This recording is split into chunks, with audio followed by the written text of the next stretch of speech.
Hello, I'm Epiphany Holmes, and today I will be conducting an interview on the 50th anniversary of integration. Okay, and I'm here with Mr. Prince. And Mr. Prince, can you please repeat your name and spell it for me?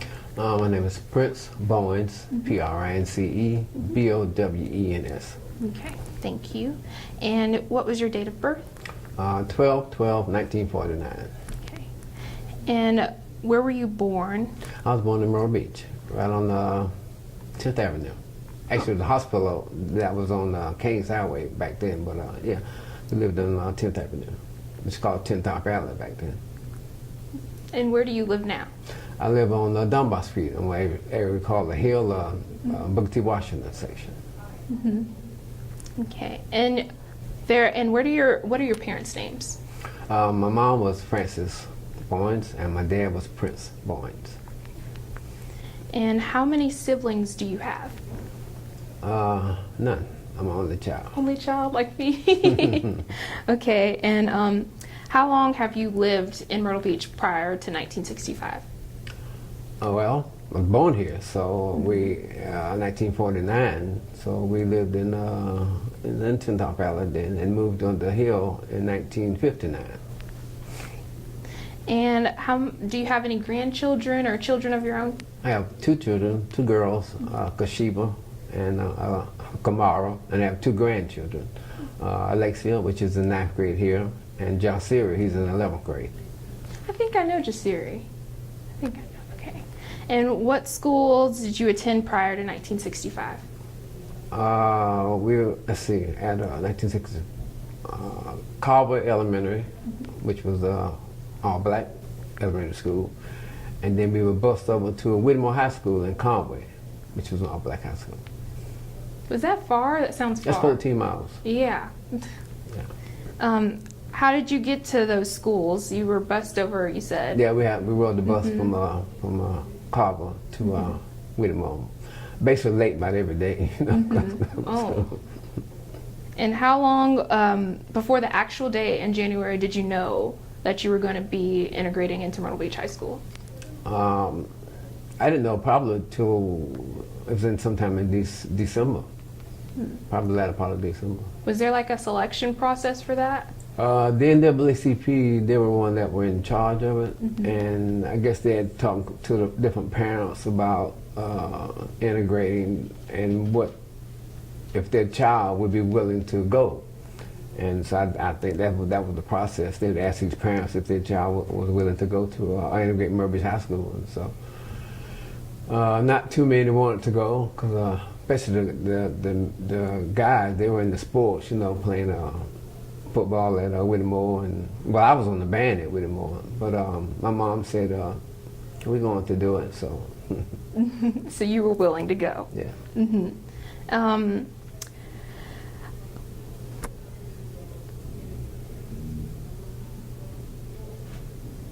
I kind of already asked you this question. Okay. Actually, the date, I think it was 1964 instead of 1965. 1964?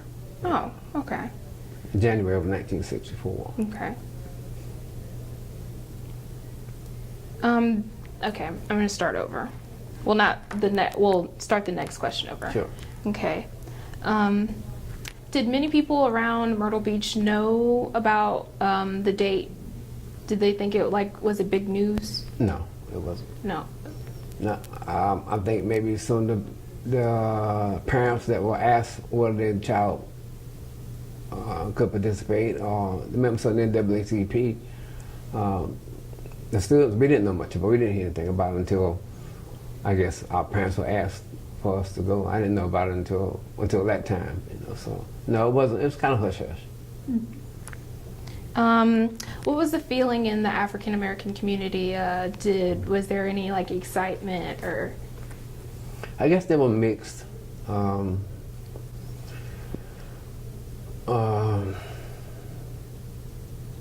We knew that we were getting used books, secondhand books, the ones that the white kids had finished a couple of years ago were being used at Whittemore. So there was some anxiety about whether we would be able to keep up with the the classes and stuff because we'll be going to different books and stuff that they were using. So it was some apprehensions and anxiety about that. But And did the four of you get together and like meet before you walked in together, or was it just planned? you know, a lot of that during that time is kind of blurred for me. But I don't remember too many. I guess they did have meetings, but I don't remember too many meetings where the four of us got together and talked about situations.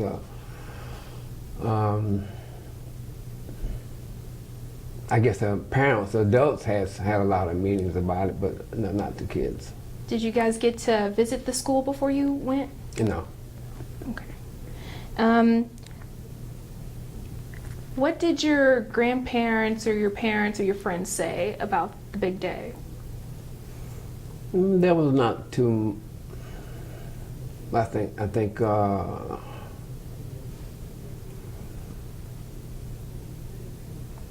We were. Everything's kind of quiet as for the kids. The adults might have talked about it, but then they didn't. During that time, children stayed in their place. So if the adults were talking about stuff, we didn't hear about it until it was time for us to know about it. So you know. Yeah. Did you remember? Wait. Okay. Did you remember what classes you took in 1965? Well, I remember there was biology, science class. I know there was an algebra class, English, and I think I was in Latin. I think I had a Latin class during that time. Mm-hmm. And how did it switch over for you? Like, was it as hard as you thought it was going to be, or was it kind of on the same level? The science was basically the same level. The algebra, close. But then there was Latin, and then there was social studies, which was, I remember those being kind of different. Okay. So we did have to study a little bit more because of the material that was there. We went right into the beginning of second semester. So yeah, we had to kind of catch up a little bit. Yeah. Okay. Now, were there any African American teachers at MBHS? No. No. Okay. How did the teachers interact with you? The teachers that I had, I remember the Latin teacher being one of the friendlier ones. I think her name was Geiger. I'm not sure, I can't remember. But they taught the lessons, you know, and tried to help us when they could. But not overall friendly. You know, they just taught in class and expect us to do the work. Okay. And how did the students treat you? Most were standoffish. We had this one group that of kids, they lived in the Briarcliff area, and they had a club that we all joined, all the four African American kids. We all joined that club. So the ones that lived in the Briarcliff area, they were real friendly, and I think I can't think of the last name.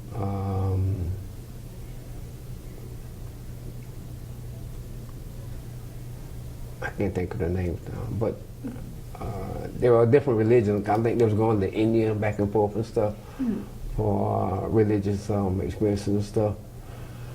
But they were probably the more friendlier ones, the group that we were a part of.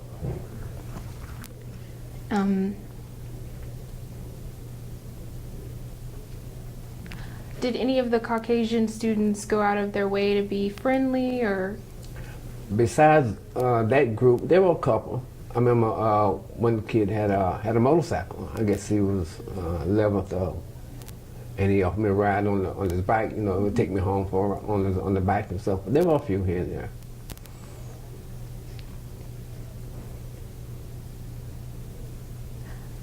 Other African American students said that they were looked down on. How was your experience with that? We were, but as I said, I ignored a lot of stuff. You know, as long as you didn't put your hands on me, you say something to me, I just ignored and moved on to what I had to do, which was to study and to get my work done. So I remember we had a problem in the cafeteria because I think there were 2 of us in 10th grade and there were 2 that were in the 11th grade. So we never did all eat at the same time. So that was kind of strange. Or you were the only one in the cafeteria, on the black, you know, so. And then everybody was kind of shy away from you. Maybe had a couple of people that came to sit with you, but it was kind of lonely. Okay, and did you participate in any extracurricular activities or sports right after, like, you started Myrtle Beach High School, or did it come, like, with time? I was on the band at Myrtle Beach High School, and I was on the track team. Mm-hmm. Okay. Now the band was an experience because we traveled to different cities, and the band had to, well, we play at night, so we had to stop someplace to eat. And during that time, there wasn't any place that blacks were allowed to go to during that time to eat. So they send the white kids in there and they get their food and maybe bring something back. I remember one time, I think it was in Lake City. Everyone got off the bus and I went into the restaurant to get something to eat. And they said, no blacks allowed in here. So I had to go back on the bus, but the band director said, all right, if you can't eat, then everybody get back on the bus. And so that was a That was nice. Yeah. Mm-hmm. Now, like, I know sometimes you travel with track too. Was that like kind of the same experience? Track was a little different because we didn't go too many places. But I think in Coastal Carolina, they had some track meets somewhere. I remember going, but track was a little different. We didn't talk because you didn't eat that much because you were on the track, so you didn't go to a place to eat. You just went on the field, ran your sport, and then you got back on the bus. So it wasn't too much interaction on the track team. Okay. Now, did you have any experience with physical or verbal, like, threats or anything like that? At home. Because during that time, my dad, he was in the hospital. He had tuberculosis. So just me and my mom at the restaurant. We stayed at a restaurant on Dunbar Street. So we would get phone calls, racial slurs and cursing and stuff. So once they start, we just hang up, you know. So we would get a lot of threats and stuff on the phone. But none of them carried out. Yeah, nothing too serious, like just...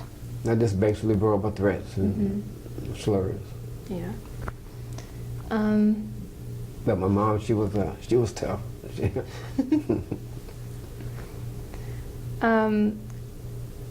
What role did the church play at that time? Was there any, like, a sermon at the beginning or after you started Myrtle Beach High School?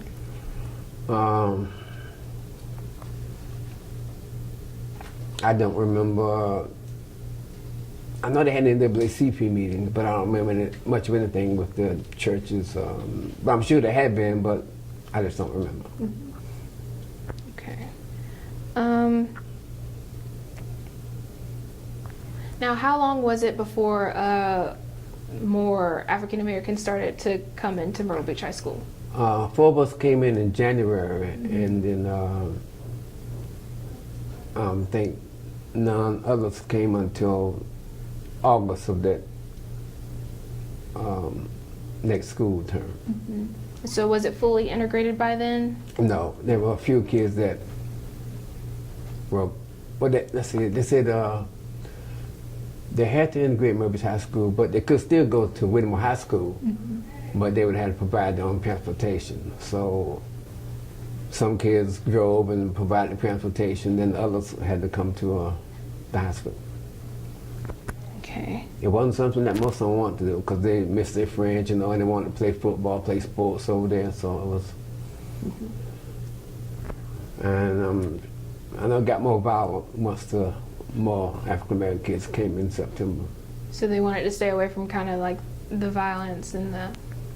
No, they were saying that, you know, we're going to be here, so the whites better leave us alone, and they were going to fight. They're willing to fight. They were going to fight. We didn't have, I guess when the first four of us got there, we didn't have any physical altercations or anything, but when the majority of them came in September, there were a lot of fights and stuff. Mm-hmm.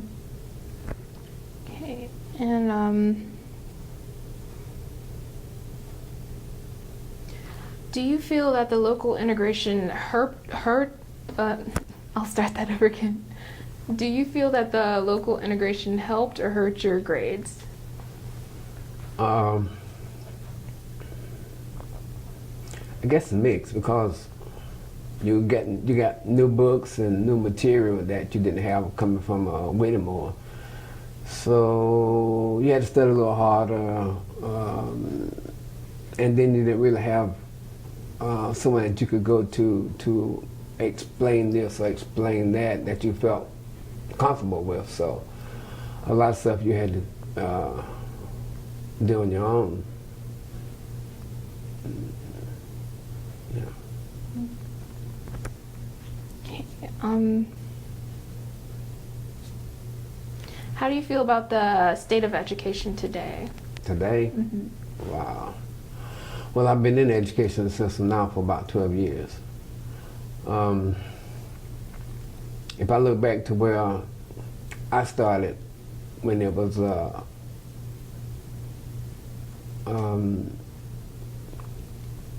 teachers wanted to make sure that you knew how to read, you knew your timetables. But today, that's kind of like on the wayside. It's sad, but I work with different kids. I've been in the system for elementary, middle school, and high school, and I'm asking kids if they know the timetables, and most of them don't know the timetables. And how can you do math if you don't know the timetables? So we need to go back to the beginning. We need to start over and making sure that all kids know the timetables. I mean, stand up and recite the timetables from, you know, your 2s all the way up to the 12, but that's not happening today. And it's sad to say, and so we get kids in middle school, they can't do math because they don't know the timetable. So you have to reteach it. Right. Mm-hmm. And it's hard because the teachers have so much to do, so much required of them the Common Core, that they don't have time to reteach. But they have to, because they can't teach the new stuff because the kids can't do those stuff. Mm-hmm. And reading is a struggle too. You know, we need to, I guess parents need to spend more time with their kids because what they're not getting at school. But then you got so many single moms who are working 2 jobs and don't have time. So we're in a quandary. We're in a catch-22 about what to do. But we need to go back to the drawing board with memorizing timetables and making sure that kids can read. I know they changed the law last year with the state requirements that all young people up to 3rd grade must be able to read. So that's going to help with the reading part. But we still need to focus on that, on the timetables and the math. Mm-hmm. And I have a follow-up question too. Do you think that there are equal opportunities in the education for all races? If you look around, you have a majority of whites everywhere. No, females and males. So the answer has to be no, because there are a lot of qualified blacks out there, male and female, that can do the job, but you see very few in the education system. Mm-hmm. Is there anything that you would like to go back and change about the integration process?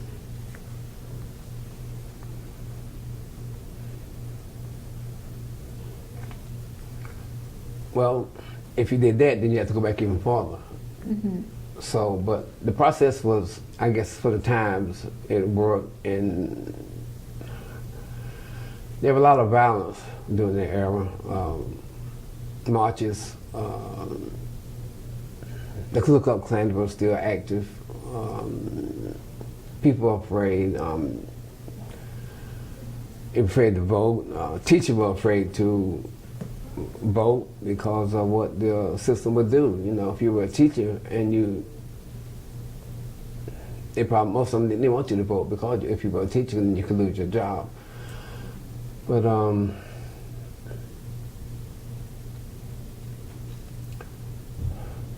some things change and some things remain the same. But we still have a long way to go, especially with our kids. We got to help them. And our society is changing so much now. We used to be just black and white, and now you've got a majority of Spanish-speaking kids. You have Orientals, Vietnamese. You have Russian. I mean, you have kids coming from all. So the school system is becoming more cosmopolitan, but we still need to focus more on the ones that are coming up, the ones that are not getting it, especially our young black males who struggle. So I mean, we need to make sure that they can read and count. I mean, if they don't, then we're going to continue to have problems with the black males. Yeah. Okay. But there's some things that our girls can do to help, you know, but we need to focus on the girls and the boys. But we focus on the girls, say, hey, look, don't give in to these black males, you know, stay your ground, you know, keep your legs closed, you know, because when you have a baby, you're going to be left alone by yourself. The males are going to be gone to another girl. So we need to focus on educating our females about what they need to do to keep themselves grown. They can't just give in to these males, you know, and have to protect themselves. That way they can control the boys, you know, but they don't understand that. They don't see that. Girls have low self-esteem, so they want to give in to these boys to be liked, to be approved, you know, but that's not what they need to be doing.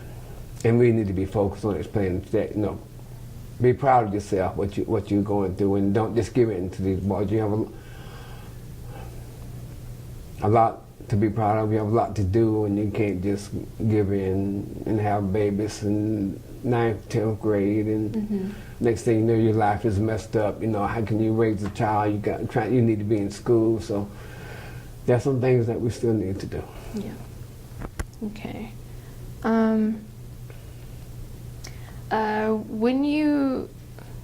When you graduated, did you feel like a true member of the class? Did you get a yearbook? We did get a yearbook, but you're still on an island. You're still separated. You didn't feel a complete part of the school system. No. Was there like a separate page? It was all kind of. I remember seeing all mixed. Yeah. Okay. But you know, the focus was in on the white kids because you had more whites than African Americans. So the focus was still there on the whites and making sure that they get their picture taken. And it was all about, you know, money and who you knew, and so the blacks didn't get too much recognition. Okay. Was it worth it, what you went through? Most definitely. We've come a long way in the last 50 years. You have a long way to go, especially with the Ferguson and things that happen with our police officers. But we have come a long way. But we still have a long way to go. Are you satisfied with the results you have achieved with the integration?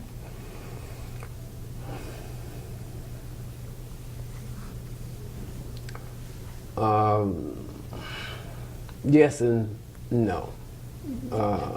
Because when I left Murray High School, went to South Carolina State in Orangeburg, and the struggle continued there because this was in 67, 68. 68, they had the Orangeburg Massacre in Orangeburg. So that was a demonstration for kids. They couldn't go to the bowling alley downtown. So that started I don't know if you know much about the Orangeburg Massacre. And so it just led to a different step, and being involved with civil rights integration of Murray High School, that kind of opened my eyes to, well, you know, we need to take it a step further. In college, we need to be able to go wherever we want, sit where we want, eat wherever we want. So that kind of helped me to see that. Was it a change from like Myrtle Beach High School going to college? A big change. I mean, coming from Myrtle Beach High School, which was, we were just integrated. South Carolina State was all African American. So then you going from an all-white high school to now to an all-black college. So. Okay. Well, thank you so much. Oh, you're welcome. I've learned a lot, honestly. Yeah. Now, if you could be so kind to ask me these 3 questions. Okay. You want to use this one or you got it? Okay. Okay, when you hear that 50 years have passed since the school was first integrated, does that feel like a long time or a short time to you? It really feels like a short time to me. 50 years is not really that much time.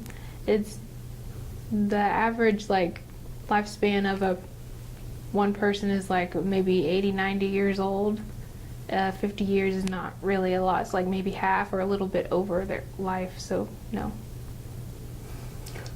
But when you talk to some of the kids today about integration and what happened, they're really lost. So we really not getting it in our history classes about what happened, and it was just a few years ago that we couldn't go downtown to the beach. Yeah. We had to go to Atlantic Beach, or if you were a black male, you couldn't look at a white woman. So 50 years ago, all these things were still going on. So it was just right around the corner. All right. Does it feel like Myrtle Beach High School is fully integrated today? Yes, I believe that Myrtle Beach High School is fully integrated today. I don't really see anyone hanging out with just one group of people. It's really like, it doesn't really matter really this much anymore. Do all students receive equal treatment and education if they work to achieve them? Yes. I believe that the people that work hard for their grades, you see it, and it does reflect in their grades. Okay. Looking back on how and when integration happened, do you wish anything had been done differently? If it would have come earlier. Earlier? Yeah. Yeah. That's the big thing. We would have got here a different way instead of being slaves. Yeah. Brought here slaves instead of, yeah, that would have been It would have been totally different than what it is today. yeah. Good. Well, thank you. You're welcome. And I guess that concludes this interview. That's great. What music, what instrument did you play in band? Alto sax. Which sax? Alto. Alto sax. You still play? No. And I didn't catch what college you went to. South Carolina State in Orangeburg. Oh gosh, so you were there during the Orangeburg Massacre? Oh my God, did you see it? I was there, yeah. Oh my gosh. I was on campus during that time. Oh my gosh. Yeah.